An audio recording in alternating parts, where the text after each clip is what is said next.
오늘 우리에게 주신 언약의 말씀 신명기 32장 7절에서 17절까지의 말씀을 제가 읽고 여러분들은 성경을 통해 눈으로 함께 보시면 되겠습니다. 제가 말씀을 봉독하겠습니다. 옛날을 기억하라. 역대의 연대를 생각하라.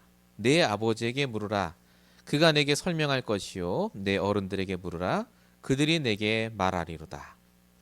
지극히 높으신 자가 민족들에게 기업을 주실 때, 인종을 나누실 때 이스라엘 자손의 수효대로 백성들의 경계를 정하셨도다. 여호와의 분깃은 자기 백성이라. 야곱은 그가 택하신 기업이로다. 여호와께서 그를 황무지에서 짐승이 부르짖는 광야에서 만나시고 호위하시며 보호하시며 자기의 눈동자 같이 지키셨도다.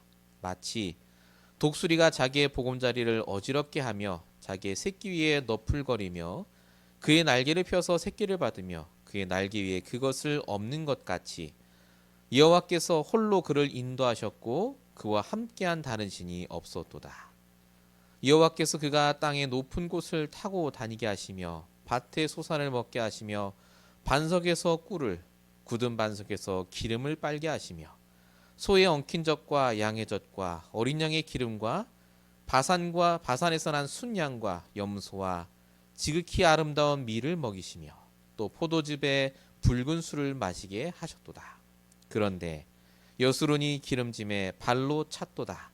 내가 살찌고 비대하고 윤택함에 자기를 지으신 하나님을 버리고 자기를 구원하신 반석을 업신여겼도다.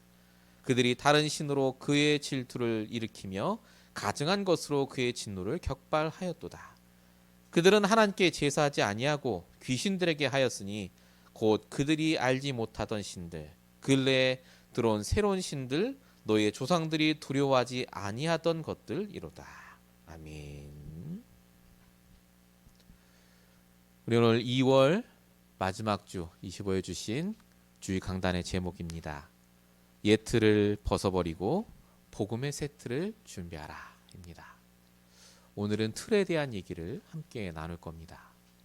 매주마다 우리 언약을 하나님 주시고 계시는데 우리 지난주에는 절대 결론이었습니다. 우리 이번 주에는 새 틀입니다. 나의 말씀을 붙잡는 시간 되시길 축원드립니다. 나의 언약을 발견하는 시간 되셔야 됩니다. 말씀이 선포되는 시간만큼 우리 인생의 가장 중요한 시간은 없습니다. 나의 질문, 나의 모든 걸 하나님께 내려놓고 말씀을 통해 응답받는 귀한 시간 되시기 바랍니다. 서론적으로 말씀드릴 것은 복음 아닌 옛틀을 벗어버리라입니다. 사람들이 어려운 이유는 환경이나 조건 때문이 아닙니다. 틀이 잘못됐기 때문에 그렇습니다. 똑같은 문제가 많은데 어떤 때는 감당할 만하고 어떨 때는 왜 감당이 안 될까요? 살아가는 틀이 다르기 때문에 그렇습니다. 그래서 하나님께서 뭐라고 하셨냐면요. 불신자의 틀 속에 있는 사람은 아무리 성공하고 준비하고 노력한다 할지라도 운명사조 팔자를 벗어날 수 없다고 말합니다. 하나님 떠나 죄와 사단의 저주의 배경 속에 있기 때문에 그렇죠. 창세기 3장의 틀입니다. 불신자의 틀. 그래서 뭘 해도 안 됩니다. 불안해요. 잘 되면 잘 되는 대로, 안 되면 안 되는 대로 힘들 수밖에 없는 게 불신자의 틀입니다. 지난주에 유명한 작곡가가 자살했더라고요. 굉장히 돈도 많이 벌었을 텐데 빚을 많이 져서 죽은 게 아닙니다. 힘들어서 죽은 게 아니라니까요. 그럴 수밖에 없는 틀 속에 살았습니다. 목사님 그러면 교회를 다니면 됩니까? 구원받으면 됩니까? 하나님 자녀 됐으니까 틀이 바뀔 거 아닙니까? 성도들이 문제를 안 당합니까? 성도들은 안 시달리나요? 시달립니다. 왜 시달릴까요? 복음 깨달았는데. 내가 가진 복음이 내 삶 속에 복음화가 안 된 겁니다. 말씀은 갖고 있는데 그 말씀이 말하는 하나님의 뜻을 내가 모르기 때문에 그렇습니다. 소통이 안 된다고 그러죠. 즉 내가 가진 틀이요 복음의 틀이 아닌 거예요. 여전히 불신자의 틀 속에, 여전히 다른 틀 속에 있는 겁니다. 이걸 다른 말로 종교의 틀이라고 합니다. 아무리 구원받고 복음 알고 전도를 하고 어마어마한 역사를 일으켜도 내 생각과 삶의 틀이 이런 종교의 틀이라면, 종교의 틀이 뭐죠? 기브 앤 테이크라니까요. 내가 하나님께 이렇게 했으니 하나님 이렇게 역사하세요. 이겁니다. 보상이죠. 내가 하나님께 예배도 드리고 전도도 하고 11조도 하고 이렇게 나의 말씀 붙잡으니 이제 내 인생이 풀리게 해 주시옵소서. 이런 틀을 가지고 살았던 대표적인 사람이 바로 출애굽한 이스라엘 백성들이었습니다. 내가 이만큼 하나님 따라왔는데 광야 40년을 아무것도 안 보고 저 모세라는 사람만 보고 따라왔는데 왜 내 인생은 안 풀리죠? 그겁니다. 그 틀 속에 있으니 하나님이 가나안 땅으로 들이실 수가 없어요. 다 죽게 하셨습니다. 하나님은 물론 구원받은 자를 지켜보시고 축복하십니다. 근데 우리의 틀이 안 바뀌면요, 하나님이 주신 가나안 땅으로 못 갑니다. 그냥 구원받은 걸로 만족해야 돼요. 그래서 오늘 하나님께서 우리에게 뭘 말씀하시느냐? 복음 안에, 말씀 안에 있으라고 말합니다. 고린도후서 5장 17절, 그러므로 누구든지 그리스도 안에 있으면, 복음과 말씀 안에 있으면 새로운 피조물이라. 이때부터 우리에게 새로운 틀이 형성되기 시작합니다. 그래서 하나님께서 오늘 우리에게 말씀을 주십니다. 모세도 이거 하라고 오늘 말을 전달하는 거예요. 가나안 땅 들어가기 전에 너희가 가진 그 옛 틀을 벗어버리라고요. 여러분, 성경에 응답받은 모든 사람들은 믿음이 좋고 말씀을 달달달 외운 게 아닙니다. 틀이 바뀐 자였습니다. 그 전까지 다 실패했는데 틀 하나 딱 바꾸니까요, 성공했다니까요. 누가복음 5장 5절. 베드로가 뭐라고 말합니까? 내가 지금까지 단 한 마리도 못 잡았는데 말씀에 의지하여 그물을 내리겠습니다. 틀을 딱 바꾸니까요, 그 순간 하나님의 역사가 임합니다. 여러분, 지금 어떤 문제를 갖고 계십니까?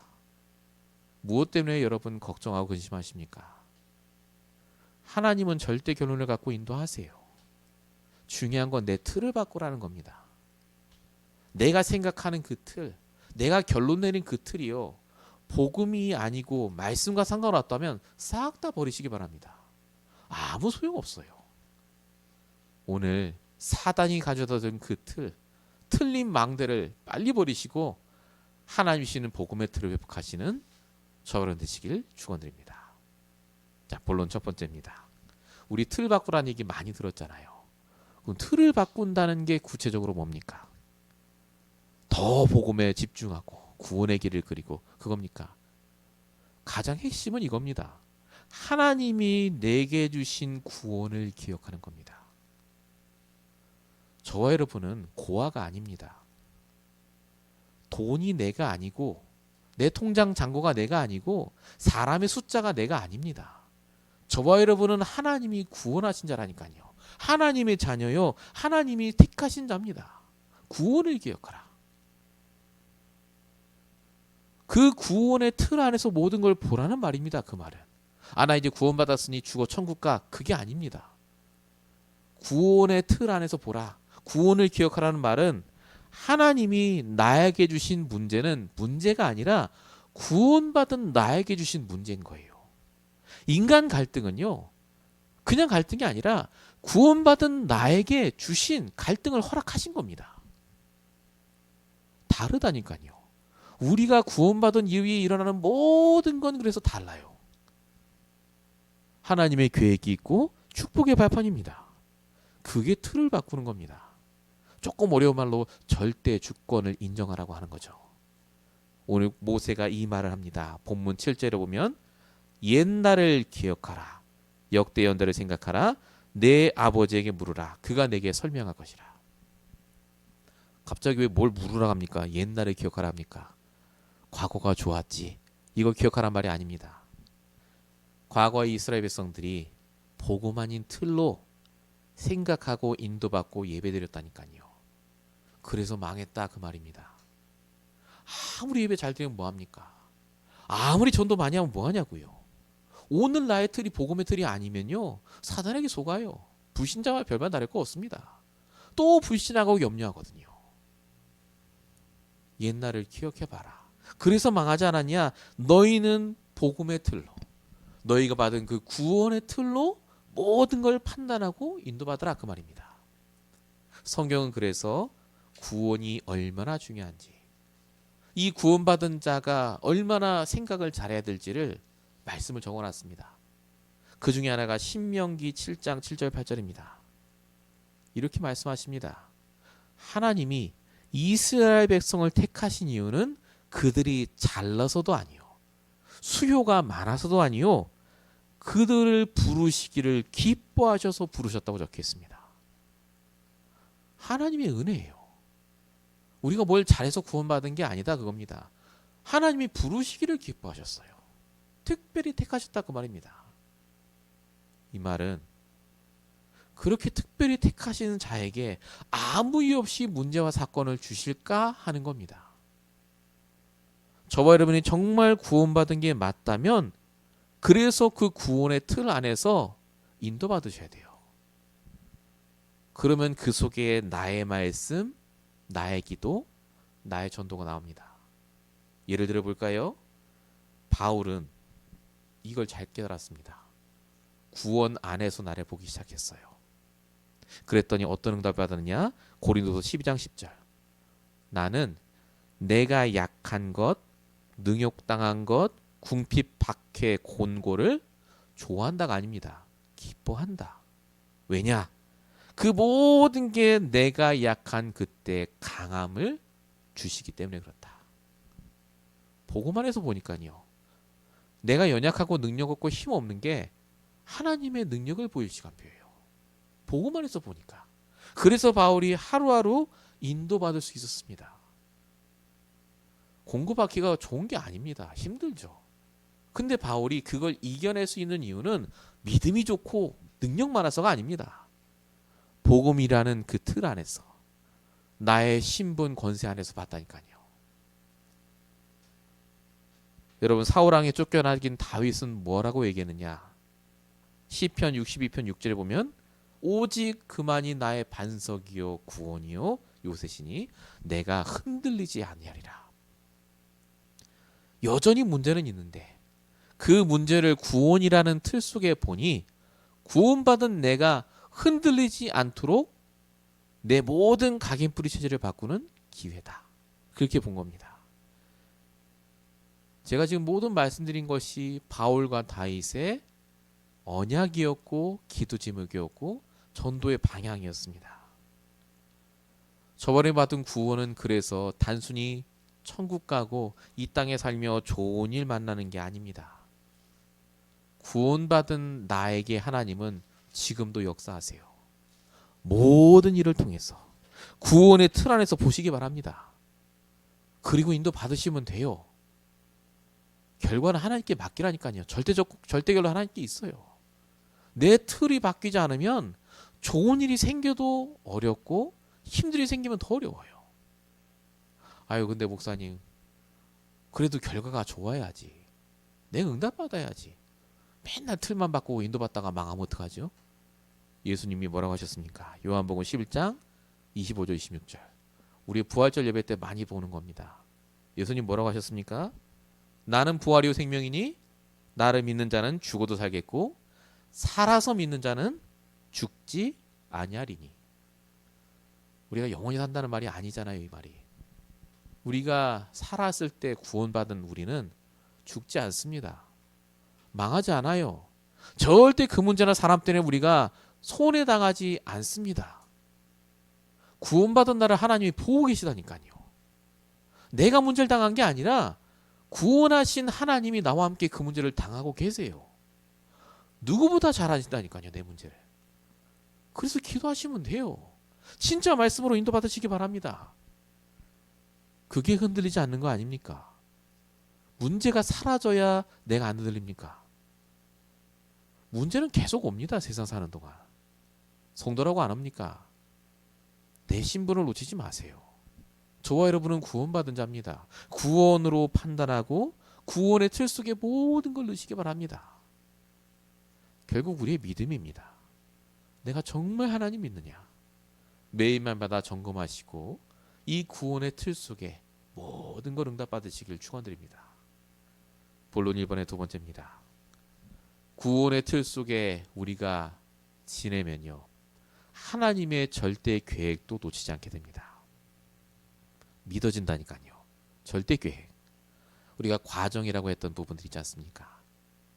얼마나 세밀하게 나를 인도하시는지가 보여요.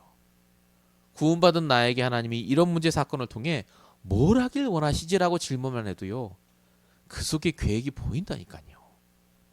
여러분, 우리는 그 계획을 한 번에 못 알아챕니다. 그냥 좋은 뜻이 있겠지 이 정도지만, 하나님은 뭐라고 하냐면요, 내 계획은 너의 계획보다 더 세밀하고 깊다고 말합니다. 성경 어디 있느냐? 오늘 본문에 있습니다. 본문 8절 9절 보세요. 지극히 높으신 자가 민족들에게 기업을 주실 때에, 인종을 나눌 때에 이스라엘 자손의 수요대로 백성들의 경계를 정하셨도다. 여호와의 분께서는 자기 백성이라 야곱은 그의 택하신 기업이로다. 이게 무슨 말인가 싶죠. 하나님이 이스라엘을 택하시기 전에 이미 다른 민족들이 어떤 땅에서 몇 명의 사람들이 살도록 다 정하셨다는 말입니다. 경계까지 하나님 다 정하셨어요. 경계까지. 심지어 다니엘 4장 17절에 보면 이렇게 적혀 있습니다. 지극히 높으신 이가 사람의 나라를 다스리며 자기의 뜻대로 그것을 누구에든지 주시며 또 지극히 천한 자를 그 위에 세우는 줄을 사람들이 알게 하려 함이라 하였느니라. 불신자의 나라가 세워지고 망하는 것도요, 하나님 손에 있습니다. 누가 왕이 되고 누가 대통령이 되고 누가 국회의원이 되고도 하나님 손에 있다니까요.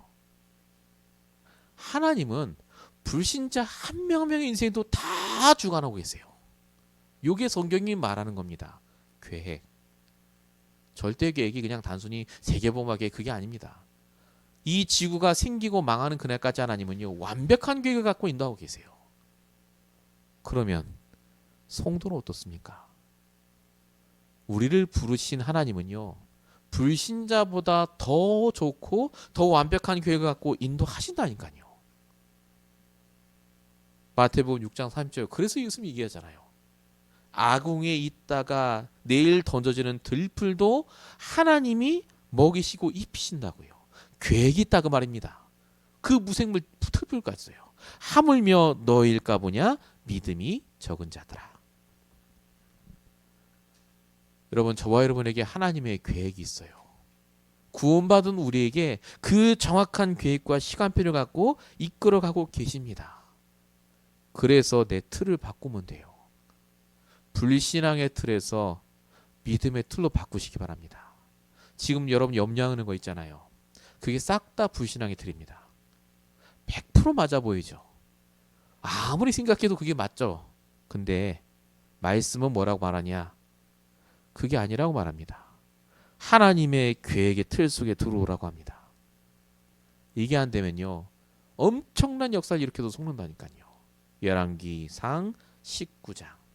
엘리야가 가로되 로덴나무 밑에 있어요. 나는 이제 할 일 다 했습니다. 이제 나를 데려가 주세요. 죽여달라 합니다. 엘리야는 정말 할 일 다 했습니다. 어마어마한 역사를 일으켰거든요. 정말 하나님 살아계신 것 증거했습니다. 근데 엘리야가요, 틀이 안 바뀌었어요. 그러니까 시험 문제 오니까 죽여달라고 합니다. 그때 하나님이 계획을 말씀하시죠. 열왕기상 19장 18절. 내가 아직도 바알에게 무릎 꿇지 않은 7천 제자를 남겨놨다. 엘리사를 남겨놨다. 너는 그 제자 찾아라. 그게 하나님의 계획이었습니다. 여러분, 우리 때때로 정말 힘들 때가 있습니다. 우리 역사 많이 일으켰습니다. 전도도 많이 했죠. 근데 오늘 내 인생에 아무 응답이 없는 것 같고 힘들고 어려울 때 우리도 모르게 이런 말을 해요. 하나님, 나 도저히 못하겠다고. 그때 뭘 붙잡으셔야 되겠습니까? 구원 속으로 들어가세요. 말씀 속으로 들어가세요. 말씀이 말하는 나. 하나님께서는 저와 여러분을 이 땅에 렘넌트를 살리라고 보내셨습니다. 이 미국에 마약과 음란과 수없이 다른 걸로 죽어가는 237 다민족 후대들을 살리라고 부르셨습니다. 하나님의 절대 계획이라니까요. 분명히 언약은 성취됩니다. 믿음의 틀을 바꾸시기 바랍니다. 안 된다, 안 된다, 안 된다가 아닙니다. 한 번도 믿음의 틀로 생각한 적이 없는 겁니다. 될 줄로 믿습니다도 아닙니다. 하나님이 말씀대로 하실 줄 믿고 준비해야 돼요. 우리가 뭘 더 하겠습니까? 하나님이 문을 여시는 그 순간 모든 게 일어날 줄 믿습니다. 정말 여러분의 틀이 바뀌어야 됩니다. 이 말씀들은 저와 여러분의 틀이 바뀌지 않으면 하나님은 다 준비해 놓으셨는데 못 받아요. 세계복음화의 틀이 될 수 있도록 정말 이 미국 땅을 살릴 다민족 살릴 그 틀로 바뀔 수 있도록 한 주간 기도하며 응답받으시길 축원드립니다. 본론 두 번째입니다. 우리가 이렇게 틀을 바꿔야 될 이유가 뭡니까? 결국은 사람을 살려야 되기 때문에 그렇습니다. 내 틀이 바뀌면 여러 가지 응답이 오겠죠. 근데 가장 중요한 건 그 응답 받아서 내가 좋아지는 게 아니라 결국 전도를 위해 하나님이 틀을 바꾸시는 겁니다. 크게 보면 그렇다 그 말입니다. 근데 중요한 건요, 우리의 틀이, 우리의 각인 프리 체질이 어마어마하게 깊어요. 안 바뀝니다. 잘. 사실상 틀은 바뀌지 않습니다. 넘어서는 거죠. 하나님이 이 틀을 바꿀 수 있도록, 틀이 바뀌도록 구원받은 우리에게 문제와 사건을 허락하신다.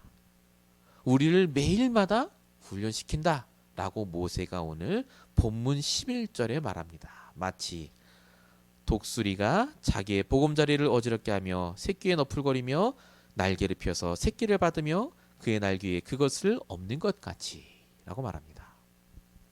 독수리 얘기 왜 합니까? 독수리 비유 다 아시죠? 이거 새끼 키우는 거. 둥지를 일부러 절벽 위에 짓는다고요. 새끼일 때 떨어뜨린다고요. 스스로 나르라고. 다시 거의 떨어질만 하면 어미 독수리가 또 받아서 올리고 그러다 죽으면 어쩔 수 없고. 독수리가 그렇게 키운다 하지 않습니까? 요 얘기를 왜 여기다 적어놨을까요? 여러분, 독수리가 하나님이 아니에요. 그냥 독수리 동물입니다. 근데 그 어미 독수리도요, 새끼가 미래에 해야 할 일이 있잖아요. 결론이 있어요. 그러니까 이 새끼를 틀을 바꾸는 일을 하는 겁니다. 목숨을 담보로 바꿔요. 하물며 하나님이 독수리 아니잖아요. 근데 하나님이 우리에게 계획이 있다면 가만두시겠습니까? 그 말입니다. 훈련하신다니까요. 죽는 훈련이 아니에요. 우리를 힘들게 하는 훈련이 아닙니다. 우리를 증인되게 바꾸시는 훈련이라니까요. 아니 근데 목사님 그거 못 견디고 죽는 사람도 있던데요. 거듭 말씀드립니다. 말씀으로 소통하고 인도받지 못하면요, 죽어요. 하나님은 인도하시거든요. 말씀으로.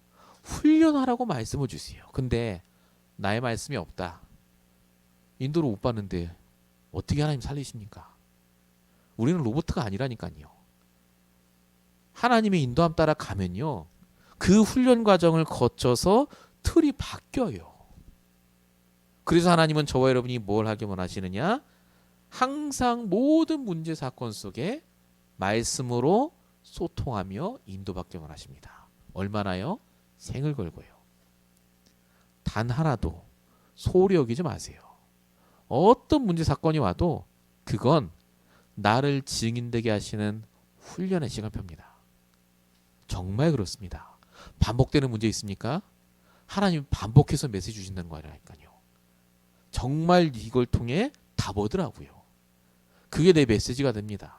내 평생의 언약이 돼요. 여러분, 하나님은 75세 된 아브라함을 안 쓰셨습니다. 아브라함이 누구였죠?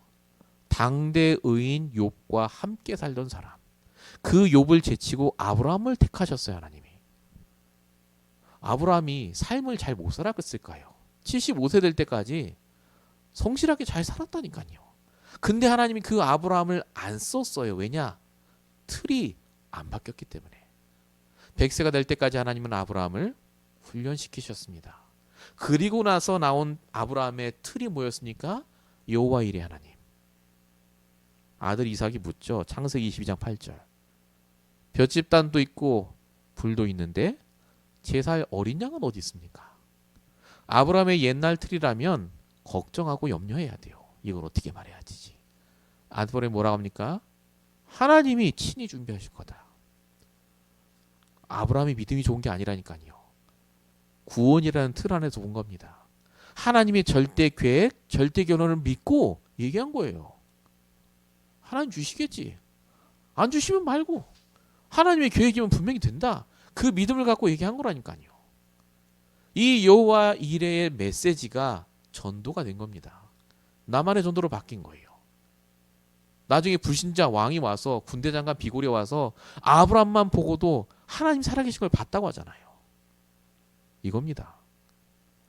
왜 틀을 바꿔야 됩니까? 물론 틀을 바꾸면 내가 잘 인도받고 잘 살 거예요. 근데 진짜 하나님이 우리를 부르신 증인의 축복을 그때부터 누리게 됩니다. 하나님은 바울을 3년 동안 사막에 보내십니다. 사울로 바뀌게 한 다음에요. 이미 바울은 최고의 학문과 배경과 조건을 갖고 있었습니다. 외국말 잘했다니까요.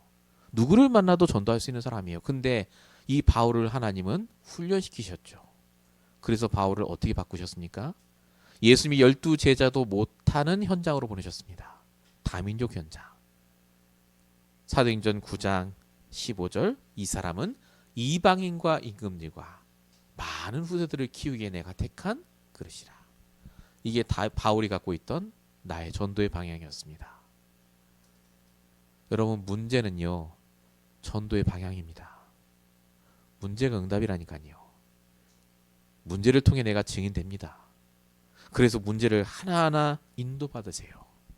참된 갱신의 시작입니다. 정말 우리 임마누엘 언약교회 성도님들은 말씀으로 소통하며 정말 기도하면서 인도받기를 축원드립니다. 그 사람을 쓰세요. 결국은 지금 교회가 막 부흥하고 어마어마한 역사를 받고 아무렇지도 않습니다. 영원한 건 하나도 없거든요. 하나님 속에 있어야 돼요. 결국 우리가 이 땅에 무엇을 남기는가가 중요합니다. 말씀으로 소통받는 렘넌트, 정확하게 인도받는 렘넌트, 후대와 그 후대와 또 후대를 살릴 그 후대를 우리가 남게 되지 않겠습니까? 그래서 나의 틀이 바뀌어야 됩니다. 이 응답을 꼭 받으시기 바랍니다. 2번입니다. 목사님 그럼 언제까지 틀을 바꿔야 됩니까? 틀 바꾼다고 나는 그럼 망하면 어떡합니까? 여러분 하나님은요. 여러분이 틀을 바꾸겠다 무릎 꿇는 그 순간 역사하세요. 하나님 우리가 틀을 많이 바뀌어야 응답하시고 조금 바꾸면 응답 안 하십니까? 그게 아니라니까요. 하나님 우리 중심을 보세요. 아 내가 그동안 정말 복음만이 틀 속에 있었구나 깨닫고 내가 중심으로 무릎 꿇고 나의 말씀 붙잡고 기도하길 시작하면 역사하신다니까요. 다니엘 1장 6절 다니엘이 뜻을 정한 이후에 하나님은 그걸 보시고 기뻐하시고 응답하신다니까요. 성도가 받아야 될 당연하고 필요하고 절대적인 응답을 이때 주세요. 그렇지 않습니까? 말씀으로 소통하고 진짜 결단한 자에게 주시지 하나님이 안 속거든요. 이 당연 필요한 절대 응답을 다른 말로 뭐라고 합니까? 전무후무의 응답이라고 합니다. 아 엄청난 응답 그 말이 아니라니까요. 정말 나와 상관없이 나는 말씀 붙잡고 기도하고 있는데 하나님이 하시는 응답이 와요. 내가 결단할 때. 오늘 본문에도 그 얘기가 적혀 있습니다. 본문 13, 14절 여호와께서 밭에 소산을 먹게 하시고 반석에서 꿀을 굳은 반석에서 기름을 빨게 하시며 소의 젖, 양의 젖, 기름과 밀을 먹게 하시고 포도즙에 붉은 술을 마시게 하는도다 하셨도다. 이게 무슨 말이냐? 정말 너희의 틀을 바꾸면 하나님이 이런 응답을 주시겠다는 겁니다. 우리가 보기엔 별 감흥이 없죠. 뭐 양의 틀이 어쩌고. 우리는 다 있으니까 그렇죠. 이스라엘은요 비가 안 와요. 그러니까 여기 지금 쭉 써 있는 이런 응답들이요. 일단 비가 제대로 오고 날씨가 너무 좋고 동물들도 다 잘 자라고 포도도 잘 자랐을 때 오는 최고의 응답입니다. 이런 응답을 받은 사람이 거의 없다니까요. 이스라엘에서 평생 동안. 근데 뭐라고 합니까? 너희들이 정말 복음의 틀로 바꾸겠다 결단할 때 하나님이 이 응답을 어떻게 하시겠다고요? 마시게 할 것이다가 아니잖아요. 하셨도다라고 적혀 있잖아요. 과거형이라니까요. 이미 하나님 입장에서 끝난 거예요. 이 틀을 바꾸는 응답하겠다 결단한 자에게 이미 주셨다니까요. 그 응답을.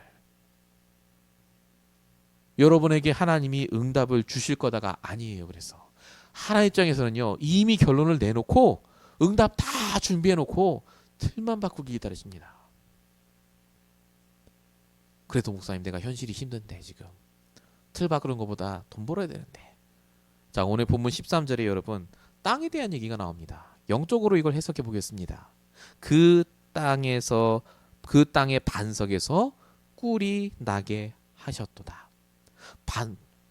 그 땅의 반석에서 꿀이 난다. 이 말이 무슨 말인 줄 아십니까? 석청이라고 있습니다. 벌들이 땅굴 들어가서 이렇게 바위에다가 집을 짓고 꿀 나는 거예요. 석청. 그걸 비유하는 거거든요. 근데 영적으로 보면 그 뜻이 아닙니다. 맨 땅에 있어도요. 하나님이 열매를 맺게 하시겠다 그 말입니다.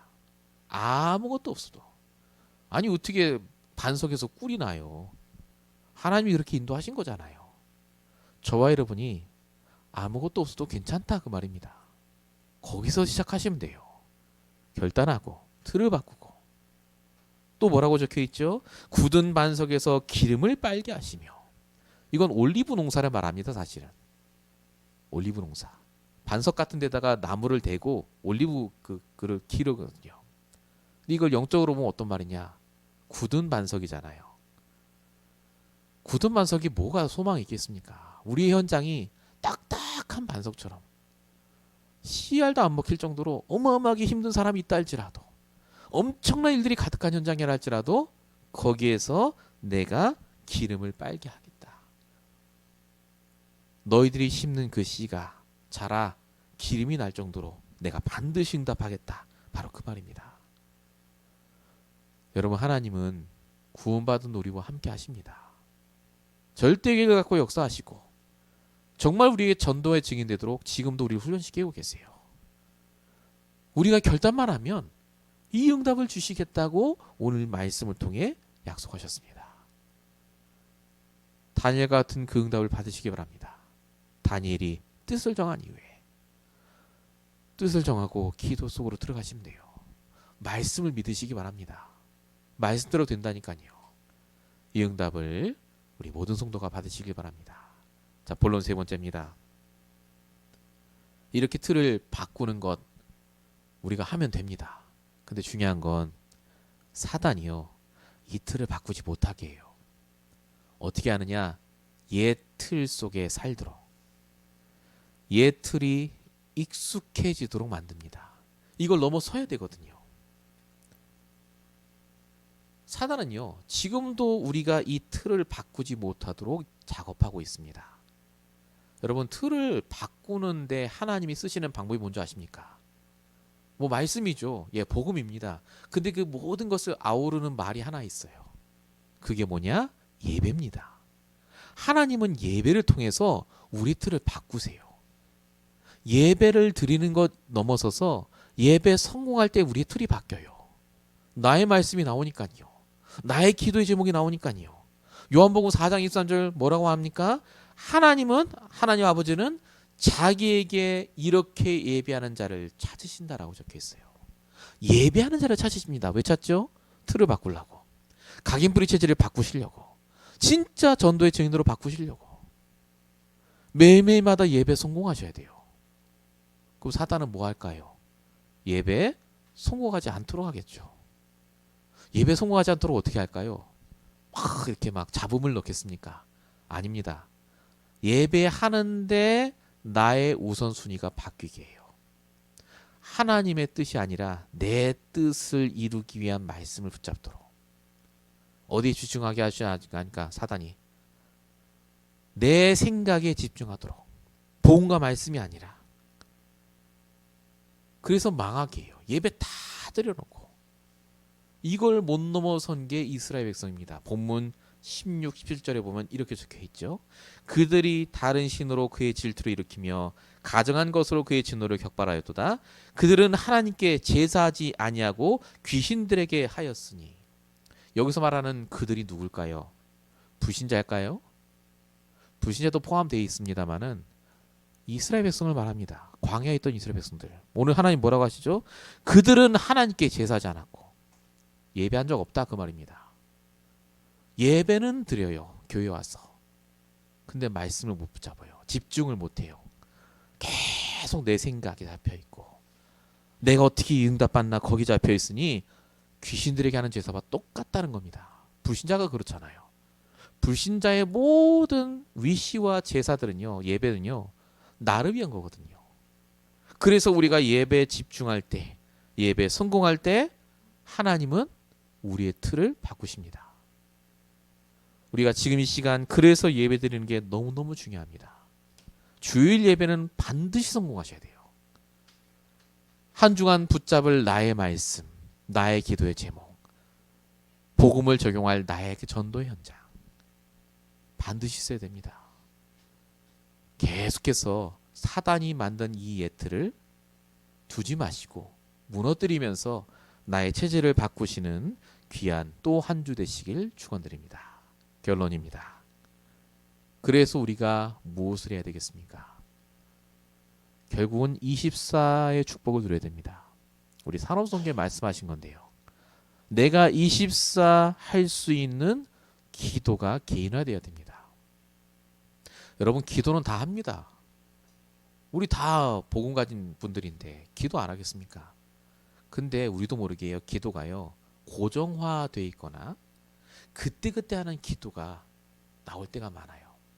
하나님이 원하는 기도는 어떤 기도냐? 내가 24시간 동안 기도하란 말이 아니죠. 언제 어디서든 떠올리면 기도할 만한 하나님이 말씀으로 주신 그 기도의 제목, 언약만 붙잡고 하는 그 기도의 제목, 이런 기도가 개인화되어야 됩니다. 진짜 내가 이런 24일 기도의 제목이 있고 그런 응답을 받고 있다면요, 반드시 옵니다. 정확한 기도의 제목과 정확한 기도의 시간과 정확한 기도의 장소가 나에게 정해져 있어요. 이미 이걸 하는 분들은 이 응답을 우리가 꼭 받아야 됩니다. 결론 두 번째입니다. 그래서 우리가 집중이 중요합니다. 핵심 말씀에 집중에 대한 얘기를 하셨습니다. 기도를 집중해서 하셔야 됩니다. 여러분 집중해서 하는 기도는요, 세 가지입니다. 정시기도, 무시기도, 집중기도입니다. 정시기도가 뭘까요? 아까 말씀드린 24 내가 기도할 수 있는 그 제목 갖고 하는 그 기도, 오직 복음과 말씀만 붙잡고 하는 기도. 무시기도 뭘까요? 아까 말씀드린 그때그때마다 주시는 것들을 통해 하나님께 질문하는 기도요. 집중기도는 뭐겠습니까? 우리 힘으로 안 되는 문제를 놓고 정말 하나님이 역사하시는 그 문제를 놓고 기도하는 것을 말합니다. 결국은 기도가 되지 않으면 우리의 틀이 바뀌다가 다시 돌아갑니다. 용사님도 그러셨잖아요. 복음과 구원 외에 하나님 주신 가장 중요한 게 기도라고요. 우리가 이렇게 말씀을 붙잡고 틀을 바꾸고자 결단했다면 이제 우리가 기도 속으로 들어가야 됩니다. 우리 교회를 놓고 기도하시고 렘넌트 스쿨 놓고 기도하시고 우리가 안 되는 걸 아시고 하나님이 이 말씀을 주신 게 맞다면 우리가 틀을 바꾸는 그 결단하는 이번 한 주가 되어야 될 줄 믿습니다. 이 말씀 듣는 모든 분들이 이 응답 받으시길 축원드립니다. 우리 함께 기도하겠습니다. 살아계신 아버지 하나님, 오늘도 귀한 주일을 맞이하여 우리가 가진 모든 옛틀을 벗어버리고 하나님이 원하시는 새로운 틀을 갖출 수 있도록 말씀을 주심을 감사합니다. 예배드리는 인생이 되지 않게 하시고 날마다 예배드리는 인생 되게 하시며 정말로 구원받은 자가 지극히 당연히 누려야 될 응답받는 매일매일이 되게 하여 주시옵소서. 하나님 이 시간 우리에게 여러 가지 문제들, 해결해야 될 조건들, 상황들이 너무나 많습니다. 굳은 땅 같고 반석 같은 그 모든 현장과 사람의 지금 이 시간 역사하여 주시옵시고 문을 열어 주시옵시며 정말로 성도가 당연히 받아야 될 그 응답을 받을 수 있도록 주님 역사해 주시옵소서. 우리의 틀이 바뀌도록 훈련하시는 아버지 하나님, 지치지 않도록 쓰러지지 않도록 날마다 말씀을 통해 힘을 주시고 역사하실 줄로 믿사오고 우리 원하신 예수 그리스도의 이름으로 감사하며 기도했습니다. 아멘.